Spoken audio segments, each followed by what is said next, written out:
What's going on, everybody? All right, we'll do that. What's going on, everybody? This is Justin from Off the Road Podcast, and I'm super excited. Today, we got my man Marcus in the building, and he's doing some huge things.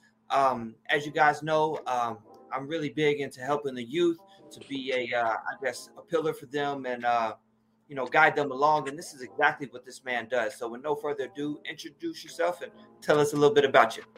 Hey, my name is Marcus Brookins, man, and I'm here from the great state of Fort Worth, Texas. I'm a teacher. I'm a creative pastor at my church. Quite a few things, man. Entrepreneur, man. I'm a dad. I'm a future husband. You know what I mean? So, yeah, all those things, man. Being that you're so humble, you're leaving out something. Go ahead and tell them that you're Mr. Teacher of the Year. So, yeah, I am Teacher of the Year this year for my school.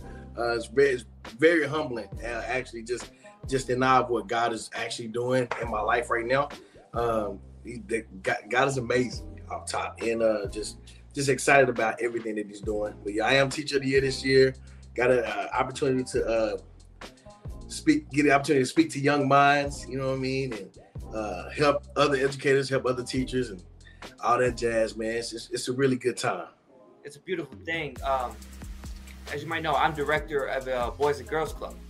Oh. And with that, I understand that the challenges that the youth facing, ODY in particular, some of the most talented kids possible, but with a unique set of challenges.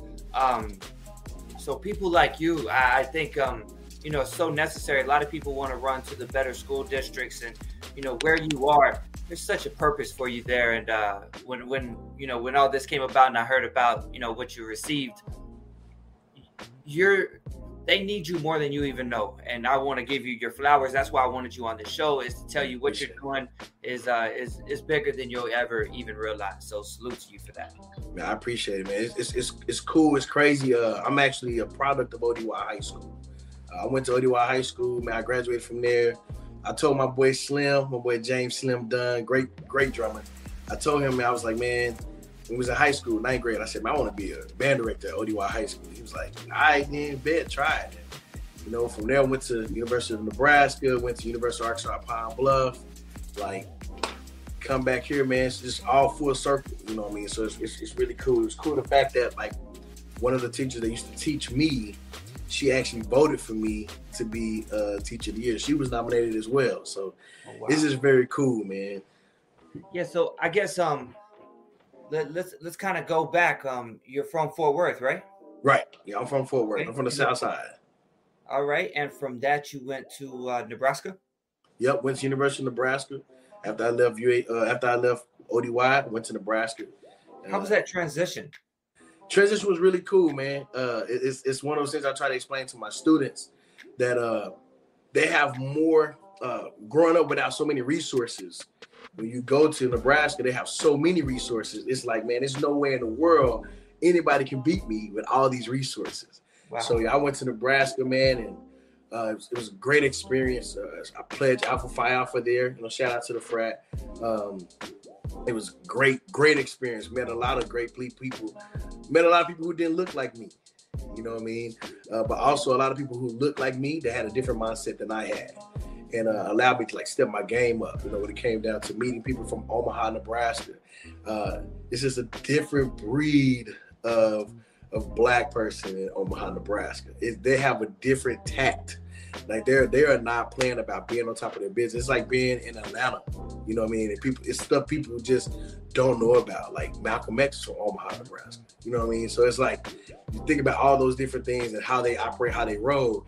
It changed my mindset. You know what I mean? So that's how it was in Nebraska, man. Man, that's beautiful. So after college, did you go right to ODY? So no, man. Actually, the whole story from Nebraska, man, I had a 3.86 GPA and I got kicked out of school. I got kicked out of school because my parents couldn't afford 33% of my education. Everybody looked at me and be like, oh, you got a football scholarship. I was on academic scholarship for 67% of my education. My mom and dad were responsible for 33%, and it was too expensive. I ran up a whole lot of in-car charges, you know what I mean? And my mom was like, hey, you got to come home. I was like, I'm going to figure it out. We're going to be good. couldn't figure it out. Ended up with a $14,000 bill. In that moment, man, God blessed me to basically get away from that. And I went to University of Arkansas at Pine Bluff, where I got a full ride band scholarship, which it's an HBCU. It's the only it's the first HBCU in Arkansas. So it's in Pine Bluff, Arkansas. And it was a great experience, man. Got an opportunity to meet a lot of new people. But once again, a different mindset of people. It's just a different mindset of people, man. Just the mere fact that, like, cats from Memphis, you know what I mean? So we hear about Memphis all the time. We hear about the bad things. But man, it's a lot of like great stuff that happens in Memphis, Chicago, man. People from Wisconsin never knew about. You know what I'm saying? Like meeting a lot of cats from Milwaukee, like that was amazing. People from Cleveland, just that long stretch, and then like the real country parts of Arkansas. You know, the where my fiance is from, Eudora. You know what I mean? Eudora, Arkansas is tiny, but you got amazing people from Eudora, Arkansas, and it's like you get a chance to be around all those people, man, and everybody ends up moving, migrating to the DFW, man, to make a better life for themselves and for their families, you know. Then after that, man, I graduated in 2012, and after that, I became a teacher at Pegasus School of Liberal Arts and Science in Dallas. I was the head band director. It's my first job. I messed a lot of kids up. Just doing that. But then 2013, man, Fort Worth, Mr. Gordon, man, gave me an opportunity to come be the percussion instructor at ODY High School. I was already working with them in the summer, and I had already worked with bands in Arkansas. I worked with a school called Whitehall High School in Whitehall, Arkansas. It's exactly the way it sounds. It's a hall of a whole lot of white people, and they love me, and I love them. They paid me a great deal of money to just come and help their bands. But, you know, I had kids go to state every year. Arkansas State is very easy. But coming here, man, it's very competitive. I'm the only black male percussion instructor in Fort Worth ISD. That actually comes from where I come from. And on top of that, like, you know, on my side of town, like I literally have, in Fort Worth, I have the biggest drum line in Fort Worth, about 22 kids in the drum line. Wow, that's amazing. And everybody, my niche is I can get everybody, every one of my seniors since 2013 has had a full ride scholarship to go to school. Wow. Nobody pays to go to school. If you've been in band since 6th grade, you're not paying to go to school. You've been in band since 8th grade, you're not paying to go to school. I don't care if you got in band in 11th grade. I'm going to make it to where you don't pay to go to school. We're going to figure this thing out. So, however, like my thing is now, man, it's as competitive as band is now. It's like if you've been in band since 6th grade, you should not pay to go to school after that. I don't care if you've been in band since the 11th grade. You shouldn't pay to go to school after that. Because I ask you to do a lot. As a percussion instructor, I ask my kids for a lot. And we perform almost twice a month. Like, I try to give them breaks with practicing because I know I'm gonna have I gave them a long break this past month. We finna run ragged this next month, you know, like this is just the way it's gonna be. But it's because the drumline is just a high commodity, you know. And so like I have the biggest drumline in the city. I got about 21 kids in the drumline. Wow. So it's pretty cool. Man, that's exciting. I guess, you know, now being a Texas podcast, we definitely had to give you your flowers for that. But now we're just going to talk a little bit about Texas and the city of Fort Worth. Tell me from somebody growing up and the time that you grew up, what's a restaurant that reminds you of, you know, your family or something that people would remember? That people will remember me, you know, I don't know. So I'm from the south side of Fort Worth, man. Okay. I'm from the south side, you know, as TCU kids call it. I'm from Scary Berry, you know what I mean? Right. So I grew up off Evans, you know what I mean? I grew up on Marion Street. My mom, you know, they still live over there, man. And so for me, I think one place, man, would have to be like Seven Daughters. I don't know if people remember Seven Daughters. Yes. Dickie's, Dickie Boys used to be on Mitchell, right across from where from Mitchell Boulevard, where Mitchell Boulevard Baptist Church, because I went to Mitchell Boulevard Elementary. Well, my grandma sent me the Dickie Boys all the time, man. Like that was crazy. Just when I was younger, but now, you know, we look at Fort Worth now, it's grown, right? So you're talking about like especially like Magnolia, man. When I was younger, we would ride our bikes through these broken down houses, and now you got restaurants everywhere. So Right now, I'm hitting up Brood a lot. Okay. I'm hitting up Brood a whole lot. You know what I mean? I need Brood to give me a scholarship to go to Brood. I hit up Brood so much. Good. You were saying, I ran the Foot Locker at the Northeast Mall, and I got real close with a guy named Thump. He was best friends with Twisted Black. Okay. But this was early 2000s, maybe 2003, and he would take me to Seven Daughters, and he had horses back there, I guess, off of Mitchell. You know what I'm saying? Yes. And so we would. That was my, kind of introduction to that, and it was amazing. That's Seven Daughters was off the chain. It really was. It was. I wish social media would have been as big back then, so they could get that. Hey, could you imagine, right? If social media, man, Seven Daughters was crazy.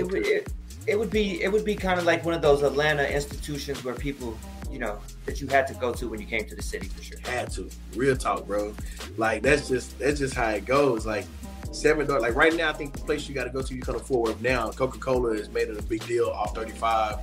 Is Smokeaholics. The food scene is really growing. It's nothing like it was 10 years ago or even further back. But who's your favorite Fort Worth artist of all time? Fort Worth artists of all time? I'm gonna be honest. My number one is Kirk Franklin, but Kirk Franklin off top. Kirk Franklin's from Fort Worth, and then like my sister Lakia Stokes is a monster. Like people may not know her yet, but I'm telling y'all, look up Lakia Stokes. The girl is cold. And then two. I guess myself, I'm from Fort Worth, and I'm an artist too, so check me out on Spotify, Marcus Brookins. Go check that out. You know what I'm saying? And that's actually how we first connected. I heard about you. You was super talented, crazy talented. Appreciate it, man. Appreciate it. I'm just trying to, everything I do, man, is just for the kingdom, bro. Like nothing else really matters. Like there's nothing else really works out unless it's for the kingdom. Like for real. Like all the music that I do, even if I'm talking about love or disappointment or what God is doing, it's all about the kingdom. When it comes down to being the teacher of the year, it was all about the kingdom. You know what I mean? When it came down to like when it comes to being a dad, you know what I mean?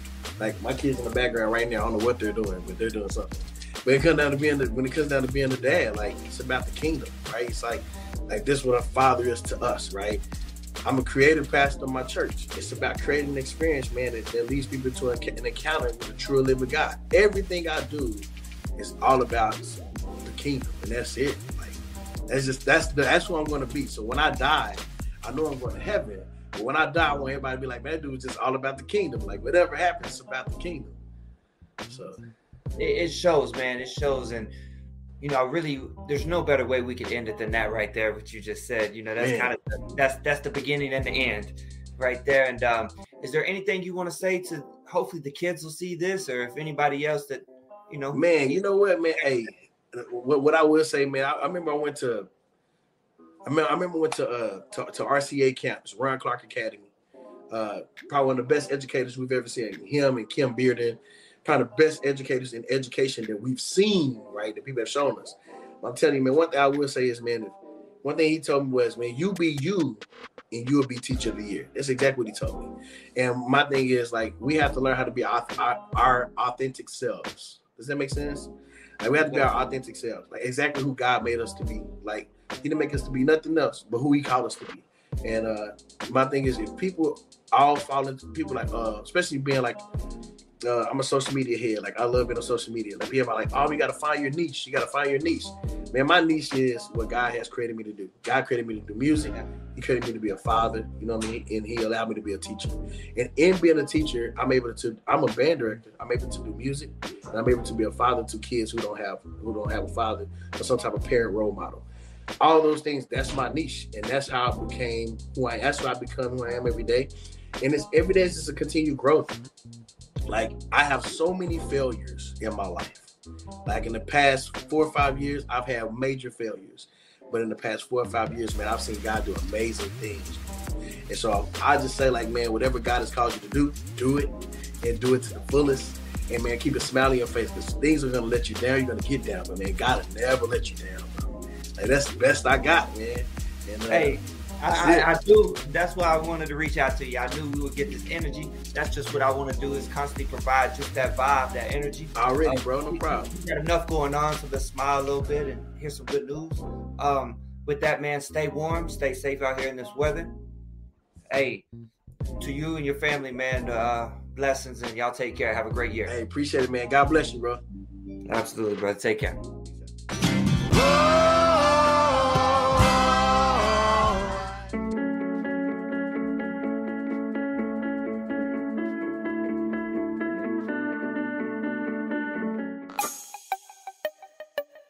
This has been a Rogue Media podcast.